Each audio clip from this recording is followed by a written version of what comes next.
Buenos días, buenas tardes, bienvenidos a todos. Gracias por esperar estos minutos. Vamos a comenzar un grato evento aquí en la Universidad Argentina de la Empresa relacionado con Harvard.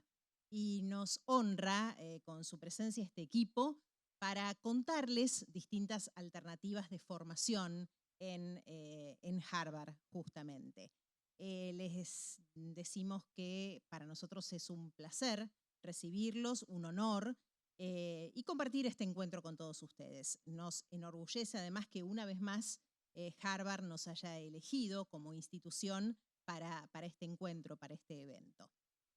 Queremos destacar en un primer momento, luego de dar pie a los expositores para que cada uno nos cuente las distintas alternativas, la importancia de la formación y la importancia de continuar la vida formándonos, actualizándonos, aprendiendo en definitiva, porque el conocimiento sabemos que es infinito, entonces qué mejor que tener distintas opciones, distintas alternativas para seguir formándonos. En UADE siempre confirmamos y tenemos como lema que la educación es el motor de la transformación de nuestra sociedad. Entonces, sabemos que el crecimiento de una comunidad debe medirse en términos de la educación de sus integrantes. Desde UADE impulsamos la formación continua, la formación permanente, porque el ser humano debe seguir aprendiendo y, como dije anteriormente, actualizándose de forma constante.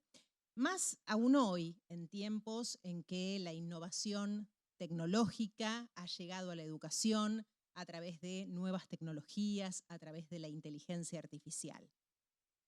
Les proponemos en este encuentro aprovechar al máximo cada una de las instancias de conversación que vamos a tener con los integrantes de Harvard y hacer en el momento que sea el oportuno, sobre el final de la charla, pero dedicándole a esto un tiempo más que pertinente, todas las preguntas, todas las inquietudes, las consultas que ustedes tengan. No solamente los aquí presentes en el aula magna, sino también a través de la conexión que tenemos con nuestra sede en Costa Atlántica, en Pinamar, alumnos que están allí también conectados, y con aquellos participantes a través de la plataforma Zoom. O sea que tenemos todas las alternativas como para aprovechar al máximo, sacarle el jugo a este encuentro y poder conversar entre todos acerca de la posibilidad que nos da hoy Harvard de seguir formándonos. Quiero simplemente hacer un párrafo aparte y subrayar que el presidente de la Universidad Argentina de la Empresa, rector honorario además de la universidad, es graduado de Harvard, ¿no? Es graduado de Harvard Business School. Entonces, partiendo de esa base, para nosotros es un honor recibir a Harvard y, por supuesto, que nuestros alumnos y alumnos también de otras instituciones educativas de Argentina tengan la posibilidad de seguir formándose. El agradecimiento es simplemente a todos ustedes darles la bienvenida y comenzar con este espacio de charla, de contacto y de posibilidades de crecimiento personal y profesional a partir de la formación. Bautista Bassi va a ser ahora el encargado de comenzar con este evento de manera formal. Muchas gracias por estar con nosotros, tanto a ustedes como a quienes se encuentran conectados. Y adelante, Bautista, te escuchamos atentamente. Sí, se escucha. Bueno, ¿cómo les va? ¿Todo bien? Primero, muchas gracias por el espacio. La verdad es que para nosotros es espectacular poder contar con ustedes para poder organizar estas cosas y nos parece súper importante. Bueno, el día de hoy vamos a estructurar la charla de la siguiente manera. Somos representantes de la Asociación de Argentinos de Harvard y de Harvard Club de Argentina. Estamos acá presenciales, pero también estamos en Zoom. Hay muchos amigos que nos están viendo, muchos estudiantes que quieren estudiar en diferentes etapas de Harvard, poder ser college, masters, cualquier cosa, masters, y también doctorado. Entonces, bueno, y la charla se va a estructurar de la siguiente manera. Va a haber una presentación que va a ser un poco breve y después va a haber toda una parte bastante importante de Q&A, de preguntas. Entonces, ustedes pueden levantar la mano, se presentan, dicen, me llamo Bautista, me interesa la siguiente escuela de Harvard. Entonces, uno de nosotros va a ser el que responda esa pregunta, ¿ok? Bueno, funciona. Harvard tiene 3 escuelas, que era más o menos algo que estaba diciendo recién. De las 3 escuelas, hoy vamos a ver, vamos a hacer 9 personas que estudiamos en Harvard o que hemos estudiado en Harvard, para ayudarlos a ustedes. Va a estar de la Escuela de Derecho, va a estar respondiendo preguntas Juli y Mer, que son graduados de Law School en Harvard. De la Escuela de Diseño va a estar Jessie, de la Escuela de Educación va a estar Mora, y después por Zoom hay otras 3 personas, que está Juana de Medicina en Harvard, también está Fran Ulloa, que es de Art and Science, que ella está haciendo un doctorado en literatura en Harvard, y también está Manu Frank, que está estudiando, que ya hizo el MBA en Harvard, o sea, HBS, la Escuela de Negocios. Entonces, a partir después cuando empiezan las preguntas, ustedes directamente, la idea es que esta charla es para ustedes y que se sientan completamente libres. Ahora le voy a dejar la palabra a Mer, que va a contar un poco de Harvard Club Argentina para después retomar un poco cómo es la vida allá en Harvard. Gracias, Bauti. Bueno, y gracias a todos por acompañarnos. Un poco para que entiendan, como decía Bauti, quiénes somos, más allá de que todos nosotros estudiamos en alguna escuela de la universidad, y él después les va a comentar qué es esto de estudiar en Harvard y qué es lo que te da y qué genera. Justamente lo que genera es esa comunidad de personas que se formaron, en este caso en la Universidad de Harvard. Hay otras universidades que también generan eso mismo ustedes acá en UADE seguro que sienten eso, esa pertenencia a una institución que es la que te formó. Harvard se caracteriza por la excelencia académica y en lo que busca y en las relaciones que vos generás estudiando allá con la gente en Cambridge, en la universidad, argentinos, extranjeros, un network de gente, de amigos, de compañeros con los que compartiste durante los años que duró tu trabajo, tu estudio, y los que quedás vinculados para siempre. Lo que hacemos acá en el club, nosotros conformamos un grupo de graduados de la universidad, de distintas escuelas también, que conformamos el Harvard Club de Argentina. Somos más o menos cerca de 500 alumni, o sea, graduados, 150, 200 somos activos, digamos, somos miembros que participamos de los eventos. El club es un lugar de encuentro, es un lugar donde seguimos generando actividades académicas, de encuentro con políticos, de encuentro entre nosotros, de networking, de oportunidades de trabajo. Es ese lugar al que todos sentimos que pertenecemos y generamos esa red. Seguimos en contacto con la universidad, ese es nuestro puente, en este caso puntual. Bauti, por ejemplo, es de los que está estudiando, Jessie también, de los que están ahora en ese lugar. Imagínense, yo egresé en el año 2004, o sea, soy viejísima, hace 20 años ya que hice mi posgrado, pero la idea es que los que estamos en Argentina y ya tenemos más años de graduados, seguimos en contacto constante con el cuerpo de gente que está en la universidad, ya sea profesores, que muchas veces vienen, nos visitan y organizamos encuentros con profesores, con los propios estudiantes argentinos que están ahora estudiando en Harvard. Ellos son HAS, que es la Harvard Argentine Student Society, que son los argentinos que están ahora haciendo programas allá, y nosotros somos el club, que somos los argentinos que volvimos y que estamos acá en Argentina, cada uno trabajando en el área en la que está trabajando, y seguimos en vínculo constante con la gente que están, con los argentinos que están ahora en la universidad. Y la última pata, que es aporte, buscamos, y esto que hacemos es parte de ese nuestro tercer, si se quiere, objetivo, que es dar a conocer la educación de excelencia al resto de la comunidad, a universidades, a través de estas charlas informativas, de que ustedes nos conozcan, de que puedan derribar mitos, de que es imposible entrar en Harvard. No es imposible. Es posible, ustedes están siendo formados en una universidad con la excelencia académica que se requiere, y están ustedes, el esfuerzo, las ganas que tengan, sus objetivos, sea Harvard. Hoy Harvard, pues nosotros somos de Harvard, pero hay otras universidades también de excelentes en Europa, en Estados Unidos, a las que ustedes pueden aspirar para seguir formándose.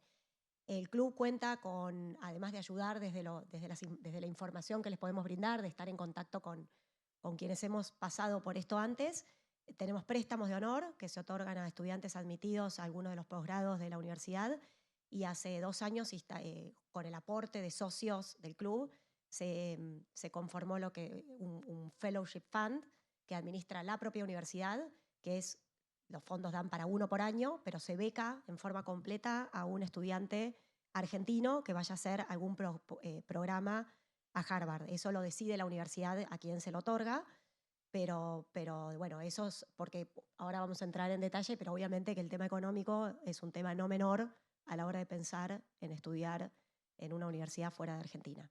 Bueno, de vuelta, gracias a todos por estar y esperamos que este sea un espacio rico y que se sientan con la confianza y la libertad de hacer las preguntas y aprovecharlo ustedes de la mejor manera.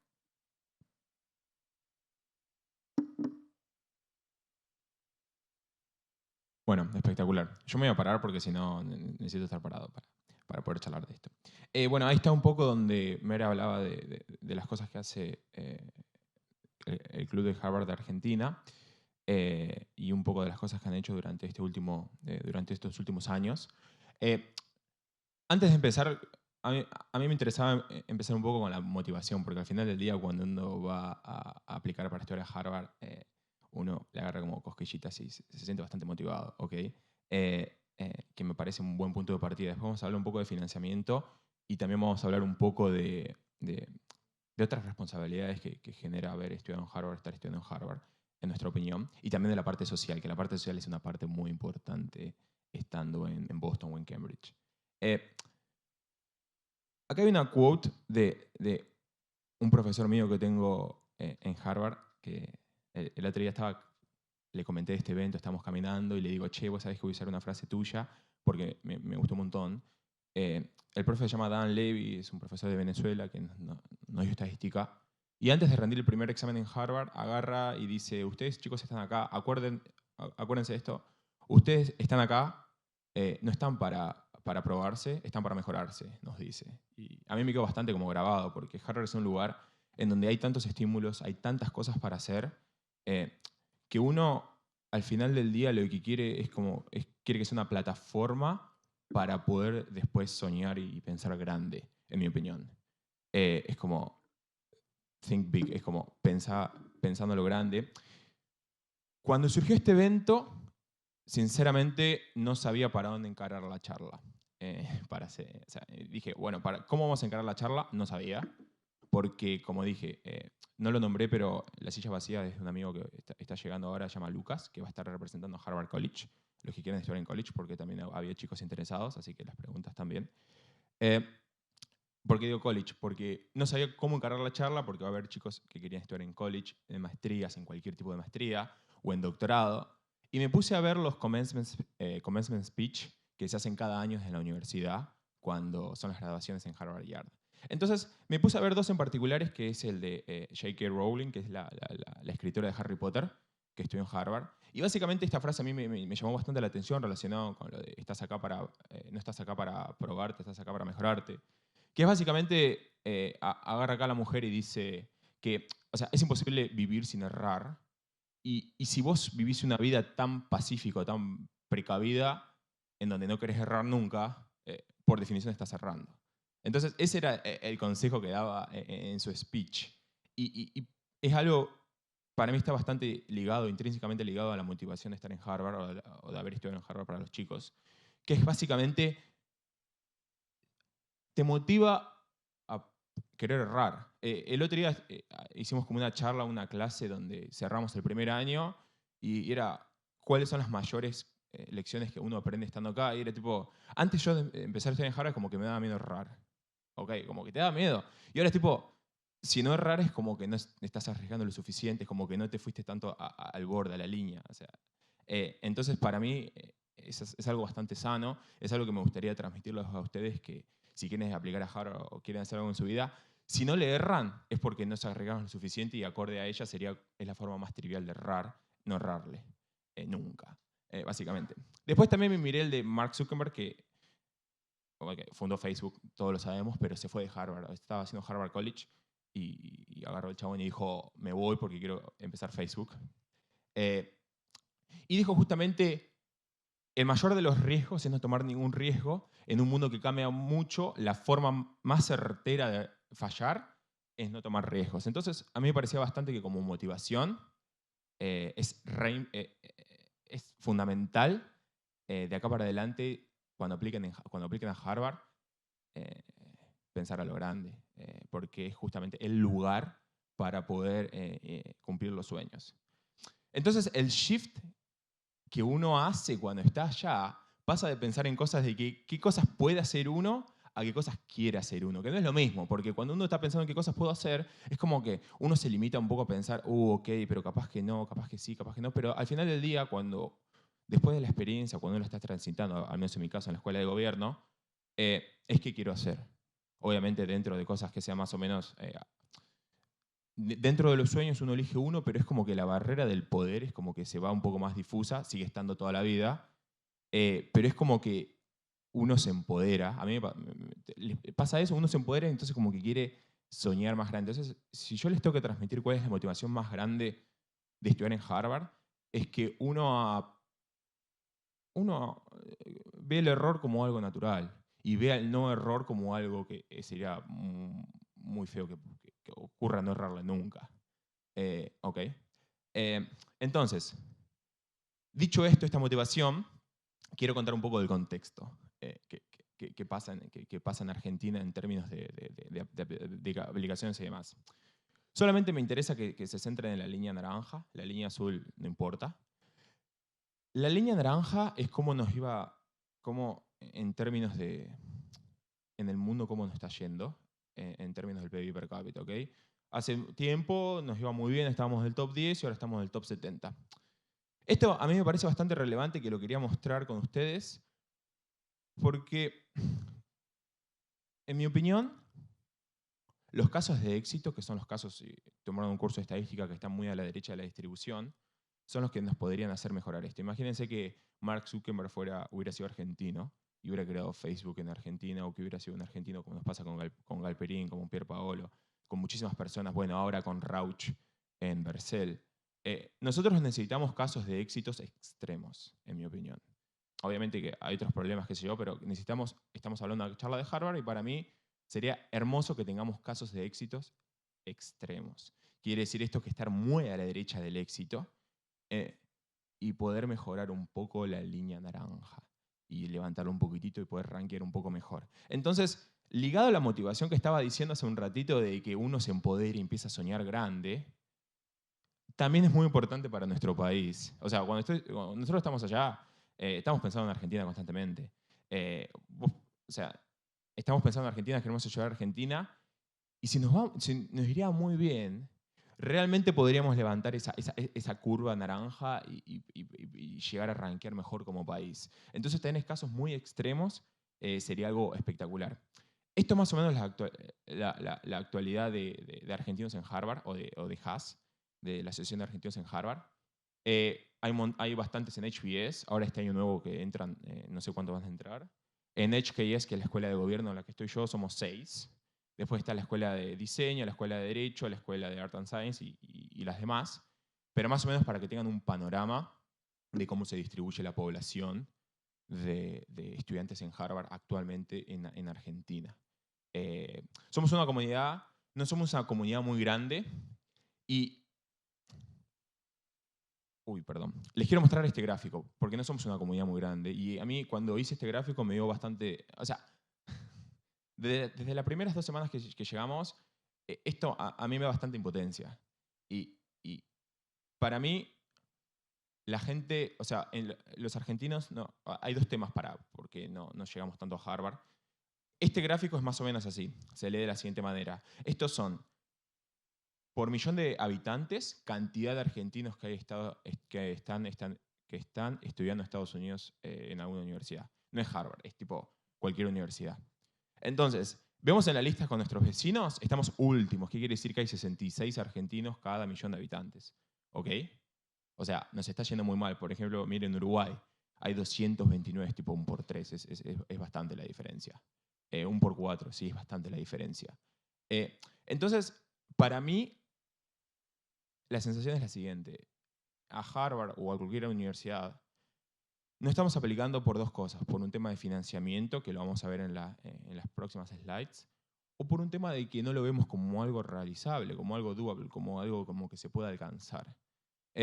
Digo también un tema de financiamiento porque, por ejemplo, tengo amigos colombianos que van a Harvard básicamente porque trabajaron en bancos y el banco le dice, ok, anda a estudiar a Harvard, yo te pago todo, después venís y volvés a trabajar acá. Que es un re buen deal, pero eso acá en Argentina no tengo la experiencia de que sea que pase mucho que una empresa, viste, te sponsoree o con un banco te sponsoree y volver. Capaz que pasa, pero no a gran escala como pasa, por ejemplo, en Colombia. Y después otra parte para mí es porque no nos animamos a aplicar. O sea, ya sé que no es trivial aplicar y vamos a charlar eso bastante, pero no es que no nos animamos, pero por ahí es como que no lo vemos como algo como digo, pucha, tengo las cualidades para poder llegar. Y para mí hay un poco de los dos efectos, tema de dinero y también tema de que tenemos que, no sé, lo tenemos que ver como algo mucho más cercano. Yo tengo 26 que cumplí la semana pasada y no sé a qué edad empecé a pensar que quería estudiar en Harvard. 24, ponele 23. A los 23 empecé a pensar, pero antes de los 18 a los 23 jamás se me cruzó por la cabeza. Capaz que si me hubiese cruzado por la cabeza antes sería otra cosa, capaz que uno de ustedes también. Entonces, para mí, yo cuando hice esta tabla, o sea, le hizo Claude Code, me ayuda, a mí me dio un poquito de bronca, sinceramente. Entonces, es algo para, en términos de contexto, para poder transmitirle a ustedes. El tema más importante es el financiamiento, obviamente, porque estudiar en Harvard es bastante caro. La tuition, que sería la matrícula, es bastante caro y vivir en Boston es bastante caro. O sea, todo esto es condicional a que te hayan aceptado. Después tenés que pagar mucho dinero si estás estudiando un máster para poder estudiar, básicamente. Si querés hacer un máster para poder estudiar. Acá yo les quería mostrar un poco, no es para desanimarlos, pero sí para contarles más o menos cómo es el proceso. Es como que se puede dividir en tres partes. El primero es el tiempo, porque lleva bastante tiempo aplicar a Harvard, porque uno tiene que preparar su perfil, básicamente. En economía hay un concepto que se llama inducción hacia atrás, básicamente, que es como que vos decís, ok, quiero llegar a Harvard en el 2030, ¿qué tengo que hacer del 2026 para poder estar en Harvard en el 2030? Entonces, tenés que hacer un montón de cosas. Depende si querés, obviamente, estudiar en college, máster o doctorado, vas a tener que rendir muchos exámenes de lógica, vas a tener que escribir muchos essays, te tiene que ir bastante bien en inglés. Para ustedes capaz que le va bien bastante bien en inglés, pero para otras personas no tanto. Entonces son todas cosas no triviales para poder hacer. Y depende de lo que uno quiera hacer, tiene que tener un buen perfil de leadership, o tiene que tener un buen perfil académico, o tiene que tener un buen perfil de carrera profesional que quiere aplicar un MBA.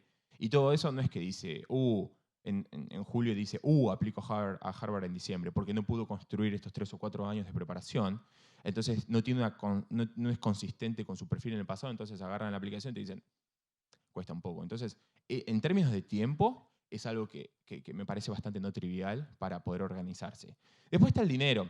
El dinero para la aplicación es algo que si entras o no entras lo tenés que pagar igual, que es para preparar exámenes, para rendir los exámenes también tenés que gastar dinero, para mandar a todas las universidades tu aplicación también tienes que pagar todos los fees. Y después, obviamente, cosas más burocráticas como traducciones, tienes que agarrar el título secundario. No sé, me acuerdo el secundario, creo que sí. ¿El secundario sí? Universitario.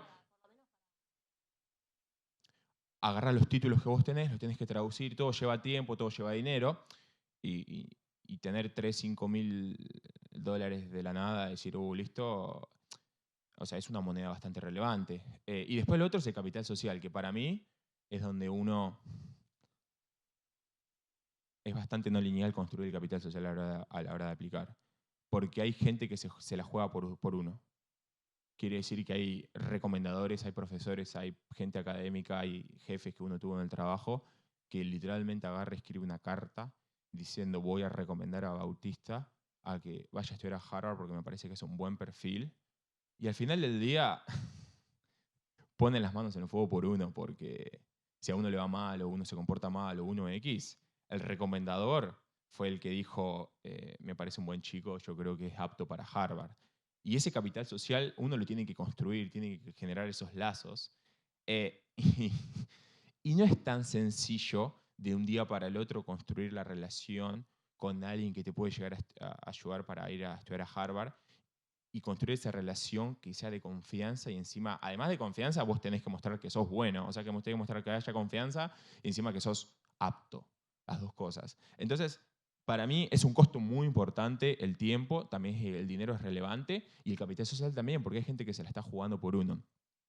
Y después necesitas gente que te ayude en todo el proceso. Por ejemplo, yo apliqué en 2024 y yo estoy haciendo el MPID, que es un máster en desarrollo internacional en Harvard. Y yo recuerdo que conozco a 5 o 6 personas que hicieron el mismo máster que yo años anteriores. Y yo tenía, no sé, poner que habré llamado cada uno 3 veces en todo el año, hablando horas, para pedirle consejos, para que me revean, para que me miren los essays, para que me ayuden, para que me recomienden, para poder con quien... O sea, ese capital social que uno lleva adelante es muy no trivial, que también está bastante linkeado con el tiempo. También podría poner en el tiempo el capital social que uno tiene que armar. Pero son como las 3 grandes partes que uno tiene que pensar cuando quiere aplicar a una universidad de este estilo. Acá hice un cuadrito, como para que se entienda más o menos, depende cada uno dónde está ubicado, que sería los 3 niveles, que es College, Master y PhD, y después la probabilidad de entrar y la probabilidad de que te den funding. Para entrar a college, la probabilidad es bastante baja. Es bastante baja. O sea, este año no conozco ningún argentino que esté en college. Me encantaría encontrar. O sea, estoy dando clases en college y y siempre pregunto si hay algún argentino. La probabilidad de funding es muy alta porque es need blind. O sea, directamente te dicen, yo te acepto a estudiar en Harvard y te digo, punto. Te doy todo el dinero porque vas a estudiar en college acá. Después tenés master, que la probabilidad de entrar en master es un poco más alta que la de college o que la de PhD. Pero la probabilidad de funding cae en bastante. La mayoría, o sea, te pueden becar, pasa en bastantes escuelas. Por ejemplo, en HBS te pueden becar, en HGS te pueden becar, en otras escuelas, acá están los chicos para poder responder esas preguntas. Pero lo que es cierto que la probabilidad de que te bequen condicional a que te aceptaron es bastante menor. Y después tenés el doctorado, que la probabilidad es que te acepte Harvard para hacer un doctorado sigue siendo muy baja, que la puse como la de college, pero para entender más o menos en niveles, y la probabilidad de funding suele ser alta, porque te dan tuition, o sea, te pagan la tuition por default, y después te dan un estipendio mensual para que vos gastes en tus cosas. Obviamente que el estipendio puede cambiar un poquitito, capaz que te dan $3.000 por mes, te dan 4.000 o te dan 5.000, depende ahí es si uno vive solo o no vive solo, depende si uno sale a tomarse una cerveza o no, pero al final del día es que si te aceptaron un doctorado te van a dar dinero para estudiar ahí tranquilamente. O sea que más o menos para entender. Algo que no lo puse acá, creo que lo borré, lo saqué, pero más o menos, no sé dónde lo tengo. El costo de vivir en Boston un año son $110.000.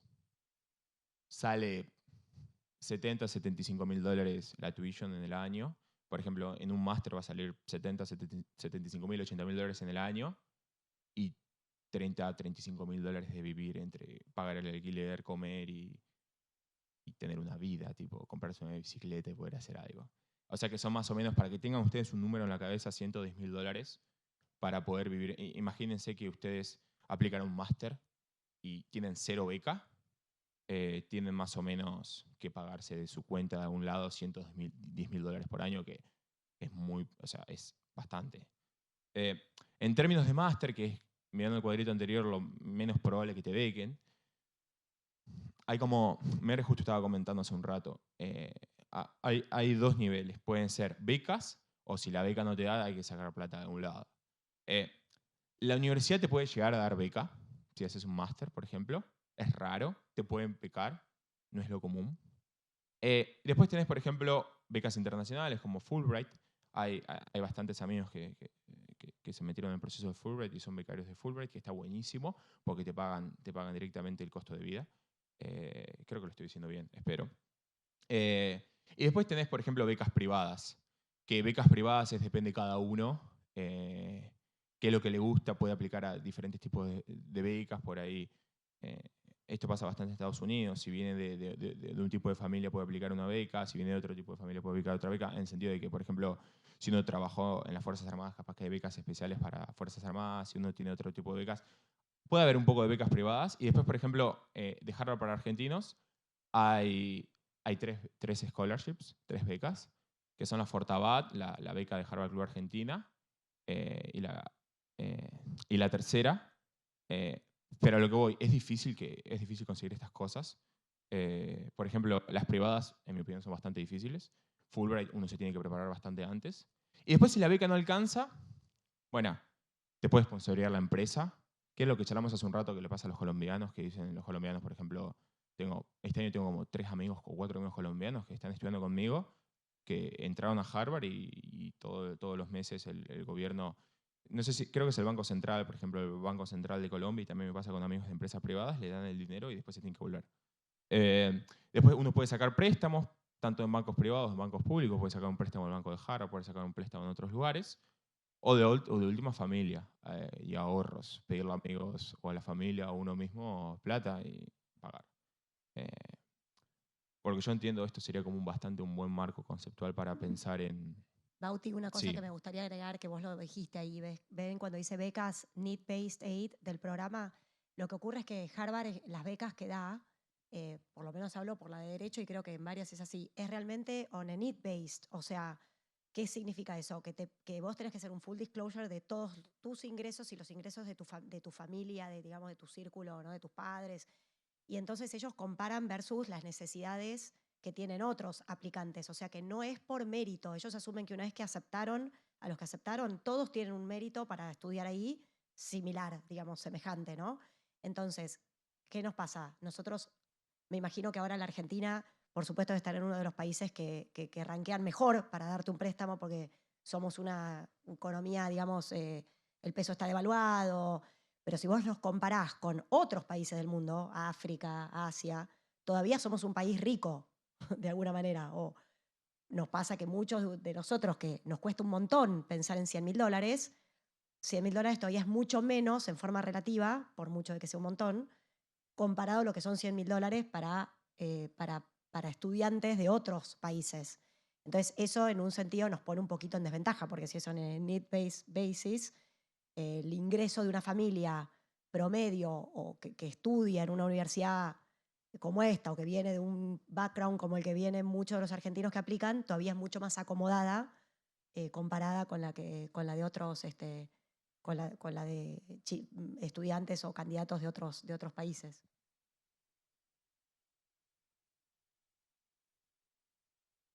Bueno, yo fui un caso de Fulbright. Después puedo contar específicamente eso porque justo yo tuve un caso en el que gané la beca Fulbright y después lo combiné con 3 fuentes distintas de funding, así que después lo puedo decir si quieren. Sería espectacular. Lo pueden decir ahora si quieren.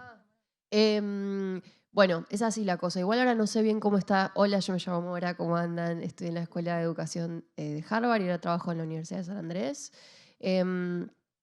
Hice un máster en Tecnología, Innovación y Educación en Harvard, que era, les diría, uno de los pocos lugares de todo Harvard donde se estaba haciendo algo de lo que a mí me interesaba específicamente. O sea, hay millones de cosas que me interesan que se están haciendo ahí. Yo estudié comunicación también en San Andrés y me interesaba mucho estudiar tecnologías de comunicación y este lugar en la Escuela de Educación de Harvard lo hacía, así que fui ahí. Y lo que hice para ir, entre muchísimas cosas que después puedo contar, como me imagino que todos vamos a contar porque creo que eso sirve, o sea, creo que sirve contar casos concretos de cómo hicimos todos para prepararnos. Lo que hice yo fue que apliqué una beca que se llama Fulbright. Como les decía, no sé bien cuál es el estado actual de la cantidad de becas que se dan. En ese momento existían distintos tipos de becas de Fulbright. Fulbright es una organización estadounidense que tiene el objetivo de tratar de llevar estudiantes de todos los países del mundo a buenas universidades de Estados Unidos para fomentar el diálogo entre países, etc. Entonces apliqué a esta beca, después de todo un proceso arduo de selección, quedé y combiné la beca Fulbright con una beca, como dijo Mechi, que me dio mi propio programa, Need-Based, que obviamente ahí depende del funding que tenga cada universidad. De pronto hay universidades que tienen mucho dinero y muchos funds para estudiantes y hay universidades que tienen menos. Entonces a mí me dieron un porcentaje de mi propio programa, no me alcanzaba. O sea, entre Fulbright y lo que me daba el programa no me alcanzaba. Entonces ahí combiné con una beca que estoy muy agradecida de haber ganado, que se llama Peggy Can Fund, que es una beca de un señor que con su esposa donaban, ya el señor que en paz descanse falleció hace unos años, súper generoso, donaba todos los años para gente de Argentina para que vaya a Harvard. Y yo me gané esa beca también, que es una beca que muchos chicos ganan también si no ganan la Fortabat.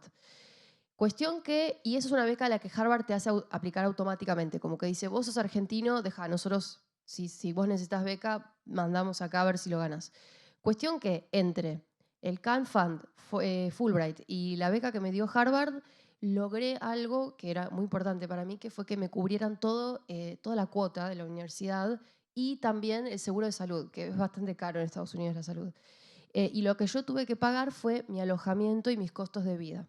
Eso fue una inversión familiar, o sea, me tuve que ahorrar mucho, mi familia me tuvo que ayudar, pero ya a esa altura yo les puedo decir que ya era algo que yo podía afrontar. Entonces ya uno lo que tiene que tratar de hacer es ir buscando los modos de combinar estas cosas para poder llegar a un momento en el que uno afronte un gasto que es razonable y que le permita a uno ir. Ese fue un poco mi caso, así que como ven es una combinación de distintas variables.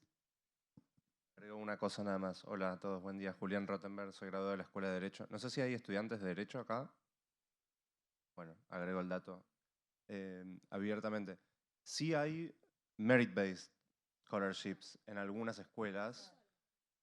Por ejemplo, en Derecho hay becas que son, así como está el fondo de PayCan, hay becas con nombre de una persona, una familia que donó para sponsorear una beca para estudiantes que se dedican a un determinado ámbito, por ejemplo, no sé, derechos humanos o que se dedican a tal tema.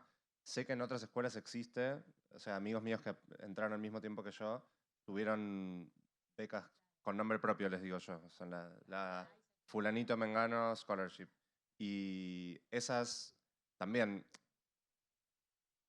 la evaluación es posterior a la decisión de la admisión o no. En el caso de Derecho es particular porque la decisión del Financial Aid la hacen después de la admisión. Entonces uno recibe primero una carta de aceptación, en los casos más felices, pero no sabe si le dan beca o no, cuánto. Hay que esperar un par de semanas. Y lo que tiene la Law School en particular, no sé si otras lo hacen, es que tiene su propio crédito para dar. Entonces hay un banco de Harvard que la Law School, como parte del paquete de ayuda financiera, decide asignarle a cada uno una parte como beca y una parte como préstamo. Y en mi caso, parecido al de Mora, entre la beca y el préstamo que me dio la Law School, casi que llegué a la tuition. El programa de la Law School es un año, no sé si el tuyo. Bueno, eso hace más asequible los números. Y también completé con una mezcla de ahorros y becas y préstamos de honor de múltiples tíos, tías, primos, primas, padres y bueno, algunos exigen la evolución, otros no. Según la situación, sí, los mecenas. Hola, me llamo Jessica Rueter, un gusto estar acá. Yo estoy en la Escuela de Diseño en Harvard GSD. Soy licenciada en Ciencias Sociales, así que estoy haciendo un programa que es una maestría en diseño, pero con narrativa, así que si hay diseñadores acá o también gente en comunicación o humanidades, es un programa que es un poco una mezcla de varias disciplinas. Y yo tengo un Merit Scholarship que se llama Dean Merit y que creo que muchas universidades de Harvard tienen también, que es una beca que sale del director de tu programa. Entonces, si el director de tu programa realmente te quiere adentro, esa es otra forma de tener una beca importante. También tengo Need-Based, que también justo mi escuela yo creo que debía tener algún fondo para apoyar a aplicantes con menos posibilidades económicas. Y la Fundación Fortabat, que me dio una beca muy importante. Entonces tengo casi una beca completa. Así que creo que es súper importante pensar en que son combinaciones y que hay que pensar en aplicar a todo lo posible y que el proceso de aplicar a beca empieza antes incluso quizás de aplicar, o al mismo tiempo que uno aplica a la escuela que les interese en Harvard, porque son como rolling, entonces hay aplicaciones abiertas todo el tiempo y creo que es producto de esa combinación que uno logra llegar a los números que cierren. Entonces eso es súper importante. Creo que Harvard, a diferencia de otras universidades, tiene muchos fondos. O sea, que no siempre estén tan fácilmente disponibles o, como yo les digo, a veces me alegra saber que hay más merit-based scholarships. Harvard, la verdad que los fondos que maneja, más allá del embate ahora del gobierno americano, vamos a ver cómo repercute, pero digamos, tiene muchos fondos. A diferencia de otras Ivy Leagues, que también obviamente son buenísimas y tienen fondos, pero Harvard tiene muchas y muchas familias, muchos fondos establecidos por familias, ¿no? Que dejan este legacy. Entonces, como dicen los chicos, hay que quitar ese fantasma de es carísimo, sí es carísimo, es cierto, pero hay forma de ir evaluando cómo hacerse de los fondos, ¿no? Para poder lograrlo. Muchas gracias, chicos. Por eso nos pareció importante que haya personas de diferentes escuelas en Harvard. Fíjense que dijeron educación, diseño, derecho, y todas las historias de financiamiento fueron completamente diferentes. Fueron muy diferentes. Entonces, en cada escuela las cosas pueden cambiar. O sea, dentro de Harvard, en cada escuela las cosas cambian bastante. En términos de la parte social, o sea, vamos a pasar a una etapa un poquito más alegre ahora. Estar en Harvard es espectacular. Es espectacular. Uno conoce a gente maravillosa en todo momento. Gente que, no sé cómo decirlo, pero es como integralmente completa, podría decir. Es gente que, por ejemplo, yo veo a mis compañeros y son personas hiper divertidas, son personas que les encanta hacer deporte, son personas que les encanta el uno a uno de juntarse a comer, de charlar, de preguntarte cómo estás, son personas que les encanta la música, que tocan instrumentos, son personas que les encanta la historia, son personas que les encantan los idiomas y saben 2 o 3, 4 idiomas. Son como integralmente completas las personas y encima, lo vamos a ver al final, son personas que quieren realmente mejorar lo que están haciendo, son personas que quieren mejorar mucho en ámbitos de educación, el día de mañana son personas que les quiere, lo vamos a ver en un ratito. Les voy a mostrar un poquito, por ejemplo, Haas.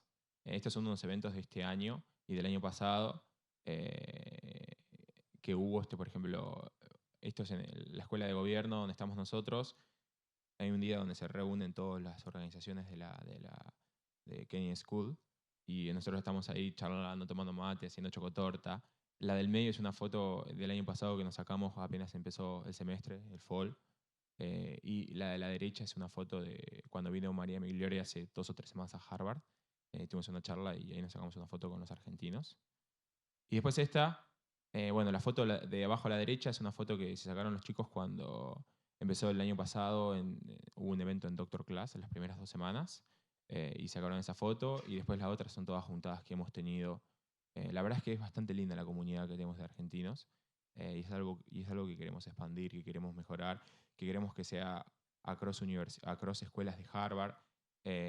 La vida en Estados Unidos es un poco más solitaria que la vida en Buenos Aires.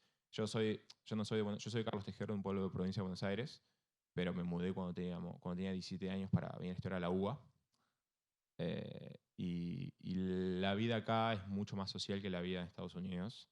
No quiero decir que ustedes vayan a estar solos, sino es que gracias a estas comunidades uno aprende a transitar la vida en Estados Unidos de manera mucho más acompañada y de manera mucho más linda, aparte que los compañeros que tiene. Por dar otro ejemplo, esto es una asociación que tenemos en la escuela de gobierno, que se llama la Asociación de Latinoamericanos, que también pasa lo mismo con otras asociaciones de escuelas de latinoamericanos, por ejemplo, de educación,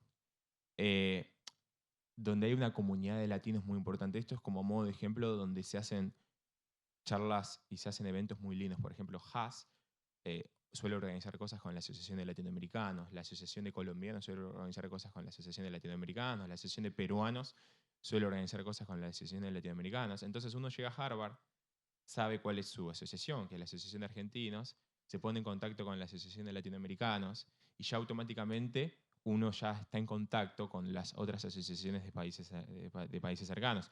Después también tiene la Asociación de Europeos, la Asociación de Francia, la Asociación de etcétera. Pero ya, gracias a las asociaciones y a estas reuniones, uno puede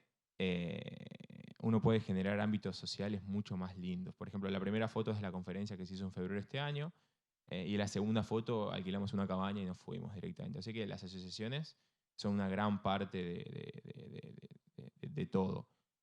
Y bueno, y con los argentinos tenemos algo muy lindo que queremos seguir ampliando y seguir mejorando. Y una parte muy importante de ampliar y de mejorar es básicamente tener más argentinos estudiando en Harvard. Entonces, para tener una comunidad muy grande en Haas, en argentinos estudiando en Harvard, si bien hay que organizar eventos, y si bien hay que hacer cosas, si bien hay que juntarse, etcétera, etcétera, etcétera, también es importante hacer que la torta crezca un poquitito y que seamos más argentinos estudiando en Harvard. Porque uno cuando ve, por ejemplo, la cantidad de colombianos que hay comparado a la cantidad de argentinos, es como la tabla que había mostrado antes, le da impotencia porque hay muchos más colombianos que argentinos, o mucho más... o sea, todo bien con los colombianos, pero yo quiero que haya muchos argentinos. O me pasa lo mismo con mis amigos de Perú. Entonces, animarse a aplicar es algo bastante importante. Y después la red. Antes de ya empezar con el Q&A. O sea, cuando hablamos de la motivación, dijimos que pasar por Harvard, o sea, uno en Harvard tener responsabilidades únicas después de graduarse, porque como estoy en Harvard, tiene que intentar mejorar, tiene que pensar a lo grande, como dijimos, y esa es la transición entre qué puedo hacer a qué quiero hacer. El activo más importante que uno se puede llegar a llevar, o uno de los más importantes, es la red con la que la red de conocidos, de contactos, de amigos que uno se lleva. Por ejemplo, en la primera clase que estuve en Harvard, ¿se acuerdan de la quote que dije Dan Levy, que vos estás acá para probar, no estás acá para probarte, estás acá para mejorarte? La primera clase que tuve en Harvard fue con él, y agarra el profe y nos dice, mírense todos ustedes a la cara, así. Todos ustedes, dice, primero nos dice, la envidia es una receta para la miseria, y después nos dice, ustedes en 5 o 10 años van a estar llenos de sus casamientos entre ustedes.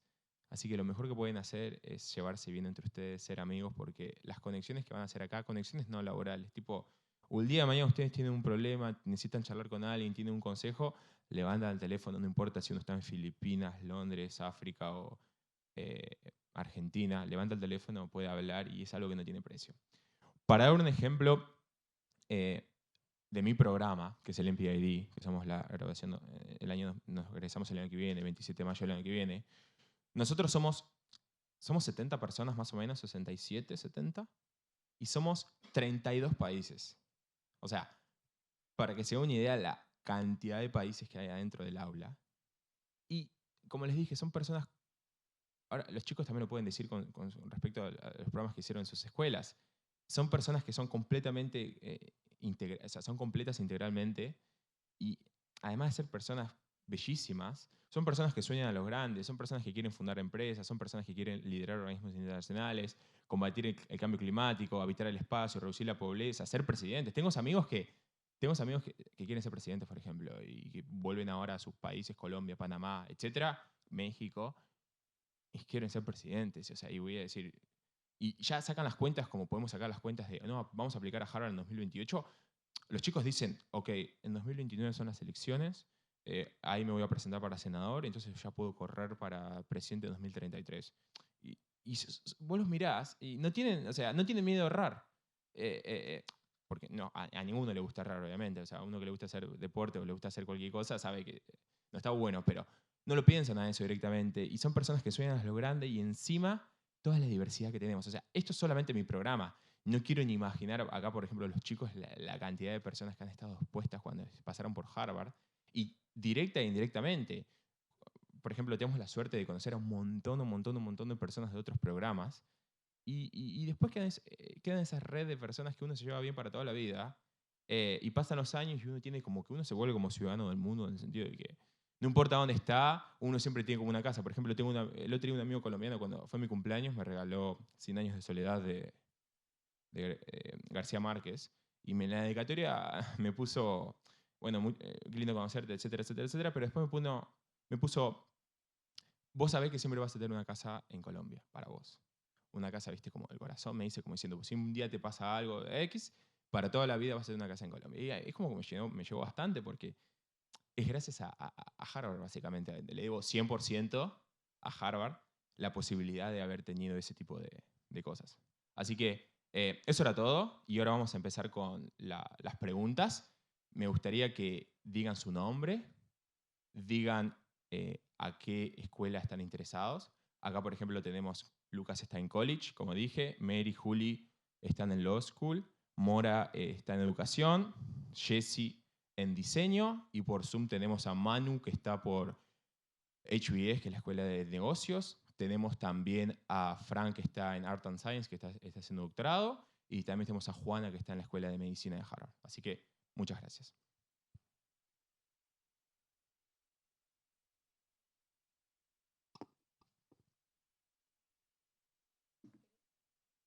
Sí, obvio.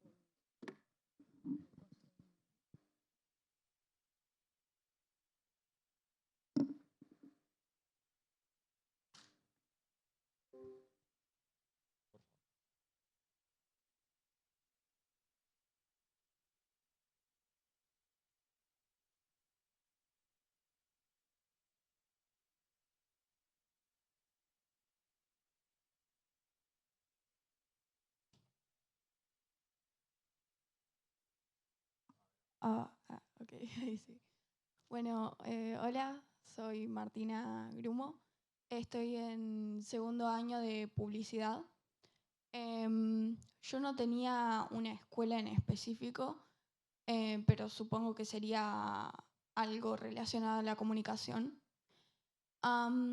Tenía dos preguntas. Primero, en cómo sería el proceso para inscribirte, o sea, en la universidad en sí, y cómo sería el proceso de aplicar a las becas, específicamente. Igual, muy buena tu pregunta, me parece que es clave.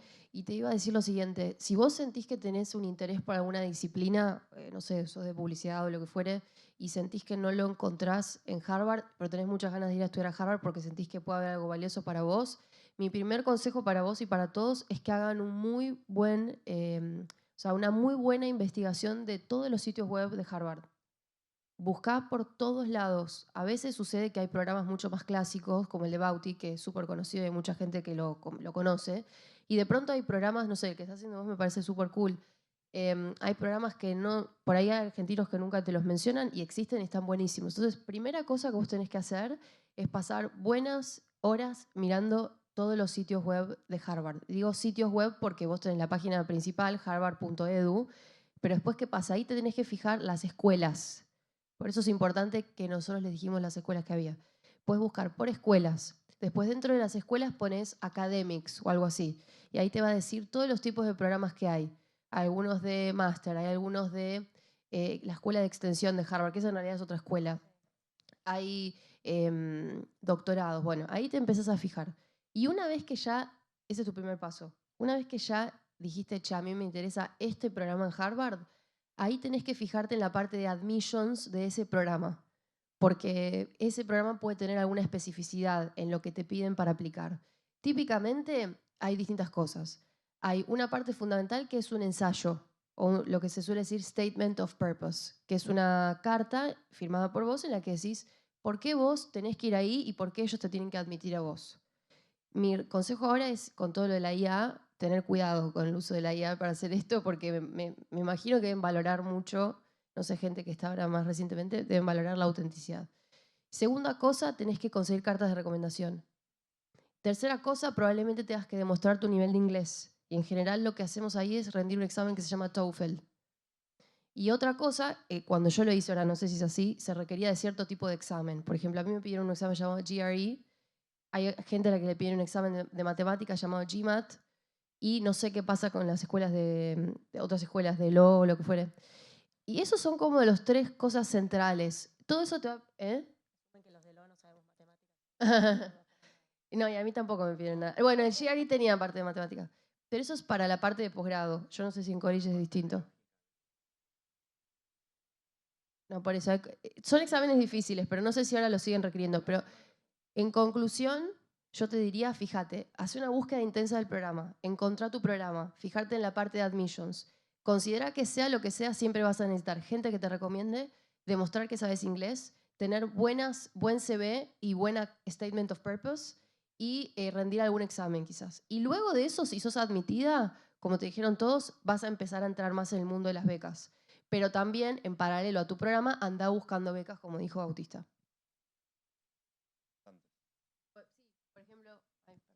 Por ejemplo, Fulbright es antes. O sea, que si vos ya decís, che, yo quiero apuntar a esto, quiero estudiar en Estados Unidos y quiero ver si tengo alguna chance con Fulbright, Fulbright es antes de todo esto.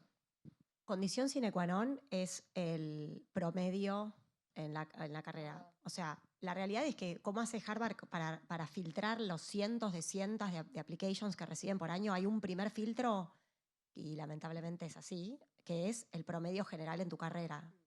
Entonces, me imagino que cualquiera sea el programa en el que estás aplicando, primero van a decir hago un corte y menos de X nota, no sé exactamente cuál es en cada escuela y en cada programa, pero obviamente que tu performance académico de la universidad de la que venís, asumiendo que van a aplicar a posgrado, ¿no? Por ahí después los dejo para ver, college es otro mundo, es un mundo aparte, pero yo asumo que la mayoría, como son estudiantes universitarios, aplicarían ustedes a programas de posgrados en alguna escuela, pero el promedio... Y está bueno que estén en los primeros años de la universidad porque están a tiempo de cuidar eso, ¿no? No es particular al college, es para todas las aplicaciones a universidades en Estados Unidos. Em, en realidad hay dos procesos si uno lo quiere organizar bien. Uno tiene los exámenes estandarizados, acá los mencionaron, GRE, GMAT, LSAT, para la gente que estudia Derecho. En mi caso, yo que hice el college es el SAT. Uno rinde todo eso. Ah, y eso cuenta para cualquier facultad, universidad a la que uno quiera aplicar. En gran medida, los puntajes que uno pueda lograr en cada uno de esos exámenes van a determinar a qué universidades uno puede apuntar. Los mejores programas tienen generalmente gente que tiene puntajes perfectos o casi perfectos y a partir de ahí se va discriminando. Es parecido también en muchos países del mundo. Eso es un proceso que todo el mundo lo tiene que pasar. Y después está cada programa en sí. Las cartas de recomendación van a cambiar. En mi caso, cuando yo apliqué al college, o sea, hacer la carrera de grado, eran 3. Imagino que van a ser un poco distintas para cada una de las otras facultades. Los ensayos son todos distintos. En mi caso, para el college, yo tuve 2 entrevistas en persona. Eso ya corre por cuenta del programa, de la facultad, y aplica incluso para todos los programas. Entonces, es una manera, creo, más estructurada de cómo pensar uno el proceso y además ir viendo qué opciones tiene en función de los puntajes que vaya consiguiendo. Ahí en el Zoom está Manu Frank, que quiere decir algo de HBS, está Juana Moro, que quiere decir algo de la Escuela de Medicina, y después hay una pregunta de Laila, así que podemos ir en ese orden si les parece.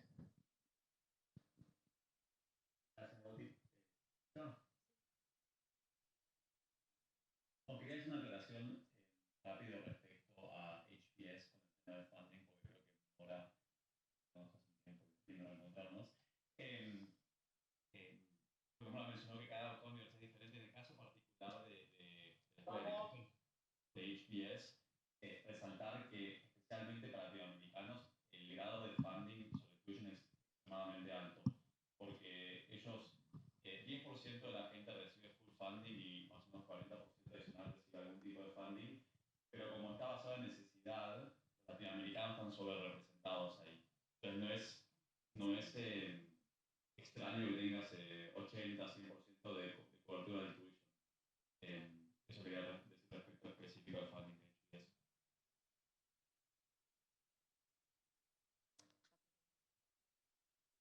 Es como dice, ¿no? Yo, por ejemplo, apliqué en el 2003. Argentina rankeaba como país rico, si querés. Ahora, lo bueno de estar abajo obviamente que es cierto, efectivamente, $100.000 o el equivalente. En mi época, el full era más o menos gastabas entre 50 y 60, entre tuition y vivir. Hace 20 años, es el doble ahora. Pero lo que te costaba, obviamente, la capacidad de ahorro que tenías en Argentina era mucho mayor, ¿no? Por la menor devaluación del peso. Ahora, por suerte, en ese sentido, hay más funding para argentinos. Ahí no sé si Juana está en el Zoom y después Laila. Gracias. Bueno, en realidad mi comentario es un poco más genérico con respecto al proceso de admisión, ya sea para las becas, ya sea cuando tengan que ir el programa para la universidad que sea, no necesariamente Harvard, es que elijan un tema del cual ustedes sientan un vínculo, estén apasionados por eso. Es algo que lo vemos mucho en nuestros compañeros y lo vemos mucho en los docentes cuando leen las cartas y los statement of purpose, como dijeron, que no sean algo genérico o deber ser, sino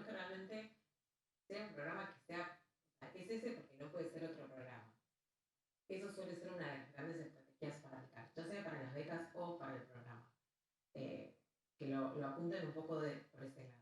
Esa sería como mi recomendación. Segundo, con respecto a las becas, muchas, como dijeron un año antes, como la Fulbright, y a partir de las postulaciones de este año, lo que son ciudades de trato de vida alto como es Boston, es para poder aplicar a la Fulbright hoy en día hay que demostrar fondos propios. Es una de las modificaciones que se hicieron.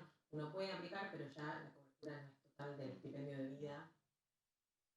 A considerarlo también. Por supuesto, muchos tenemos becas de diferentes lugares, entonces eso hace que se cubra el restante. Pero bueno, a considerar. Están haciendo un montón de charlas, así que bienvenidos a participar de charlas informativas de Fulbright y otras becas. Y si tienen algo más específico de medicina que quieran preguntar, encantada.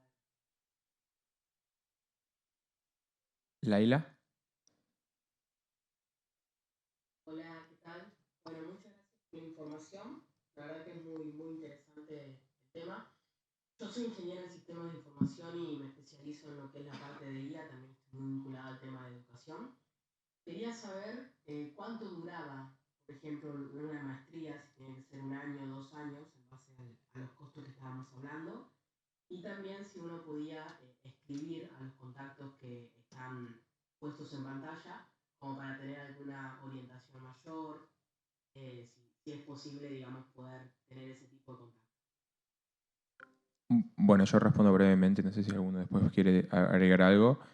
La maestría puede durar 1 año, por ejemplo, si es el LLM, o también en educación, ¿cuánto dura? Sí, 1 año. 1 año también. Lo que estoy haciendo yo, por ejemplo, lo que está haciendo Jesse dura 2. Y después otras cosas que puede hacer es como que uno puede combinar dos maestrías, que es un programa en conjunto, que puede ser, por ejemplo, puede estudiar algo en HKS, en la Escuela de Gobierno, y también puede hacer otra maestría, y puede hacer el MBA en HBS. Entonces, en 3 años uno mete 2 maestrías. Pero que yo sepa, al menos es 1 año, por ejemplo, en educación y en derecho, y en el resto de los lugares, en el resto de las escuelas de las facultades, 2.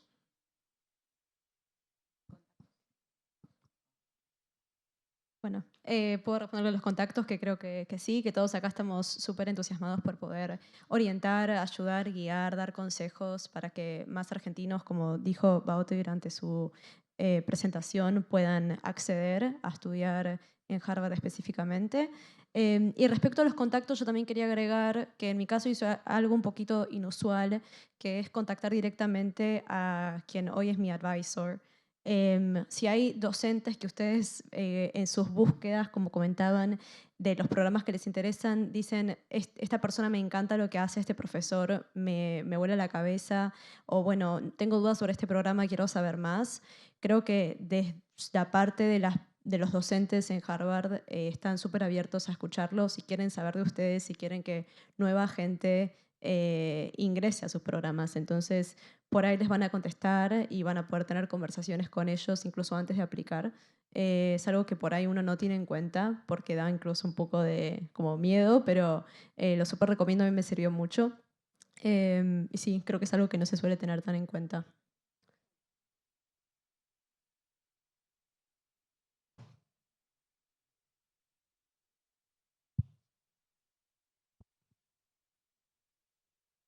Hay tiempo para todos, o sea, queremos que haya un espacio grande de Q&A, así que siéntense libre y va a haber preguntas muchas.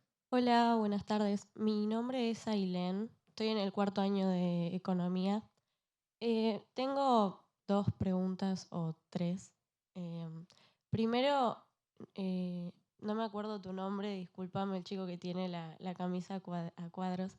Lucas. Lucas, vos mencionaste que vos fuiste a las entrevistas presencialmente, digamos, y también los chicos dijeron que tuvieron que rendir diferentes exámenes. Mi pregunta era si sí o sí tenés que hacerlo como presencial, digamos, o sea, en el proceso de inscribirte tenés que ir a Estados Unidos a presentarte a las entrevistas y rendir los exámenes, o eso se puede hacer desde acá. Y por otro lado, ya que preguntaban por la duración de los distintos programas, suponiendo que ponele haces un doble máster o alguno que dure 2 años, como estaban haciendo ustedes dos, ¿el funding o las becas son por año? Digamos, ¿tendrías que reaplicar? ¿O o ya aplica como a todo el programa que estás haciendo? Y por otro lado, supongo que conlleva estos programas, las becas, que vos mantengas un promedio, digamos. Esas serán mis preguntas. Gracias. Bien, hay 3 preguntas. La primera es ¿dónde rendir los exámenes? La segunda es si se puede, cómo se concatenan los programas. Y la tercera es cuánto dura, o mejor dicho, qué requisitos hay para mantener el funding. ¿Está bien? Los exámenes se rinden acá en Argentina. Todo se hace en Argentina. Es más, cada vez que paso, yo rendí, la entrevista, la última la tuve con un señor mayor, no recuerdo si en este momento ya falleció, pero uno de los pocos alumnos que habían hecho el college, el de los 60, es en el edificio negro que está frente a la YPF, que está debajo de donde empieza la autopista. Así que es acá, en Capital. El TOEFL lo rendí en Mar del Plata. 2 días después de cumplir 18, con mi mamá tomamos el auto y fuimos a Mar del Plata porque ahí era el único lugar para rendir el TOEFL, el año que yo lo rendí. Los SATs los rendí en el Colegio Lincoln, en Martínez, así que fuimos un par de veces a Vicente López a ver cómo era el viaje. Y los otros exámenes también me consta que se rinden acá en Capital. No sé si habrá otros lugares a lo largo del país donde también se puedan rendir. Los programas, que era la segunda pregunta, ¿cómo se concatenan? Vos tenés que aplicar independientemente. La duración de los programas generalmente se va sumando, a no ser que haya algún programa en específico que ya vos sabés que es una combinación de clases entre una facultad y otra, entonces puede tener una duración menor, pero en líneas generales, si una maestría en administración de negocios son 2 años y después querés hacer una maestría en educación y es 1 año, van a ser 3.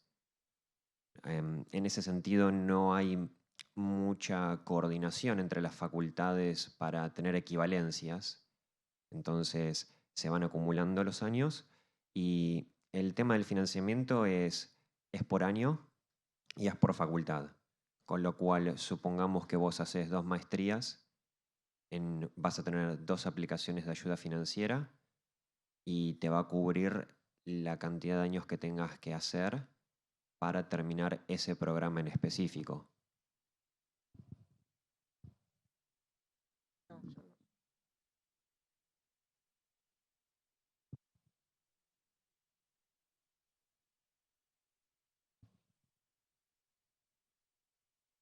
¿Me escucha? Hola, buenas, yo soy Guada, primer año de negocios digitales y tengo 3 preguntas. La primera, si es verdad que hay que tener tantas clases extracurriculares para aplicar, además del mérito y las notas, si hay algún advisor o alguien de la comunidad que te ayude paso a paso a la aplicación, y después si sirve tener ya rendidos exámenes internacionales de Cambridge.